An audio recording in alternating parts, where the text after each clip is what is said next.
Hola muchachos y bienvenidos a este nuevo video de mi maravilloso y exclusivo curso de italiano. El único que te hace aprender y sonreír al mismo tiempo. Voy a empezar dándole las respuestas del juego que hicimos en el video antecedente. Si no lo viste, te lo dejo aquí arriba y en la descripción de abajo para que puedas hacerlo antes de seguir con las respuestas. En el juego les leí unas frases y ustedes tenían que adivinar quién era el sujeto. Vamos con la primera. Tú hai 26 anni. Tú tienes 26 años. Lui o lei ha finito di lavorare. Él o ella terminò di trabajar. Voi avete un figlio bellissimo. Ustedes tienen un hijo bellissimo. Io ho la pianta più bella del mondo. Yo tengo la planta más hermosa del mundo.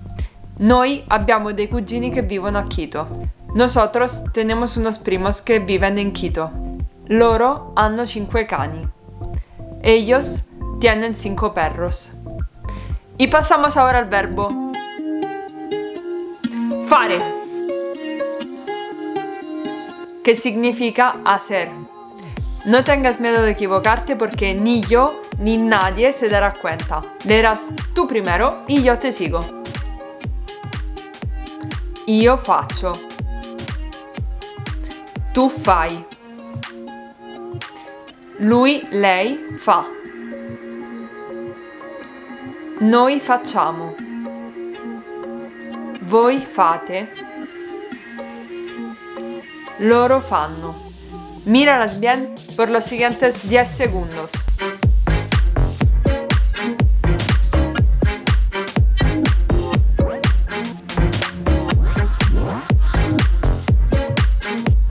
Se acabó el tiempo. Ahora yo diré el pronombre, y tú el verbo. Tú. Lei. Noi. Loro. Io. Perfecto, pasamos a mi juego favorito. Completa las frases.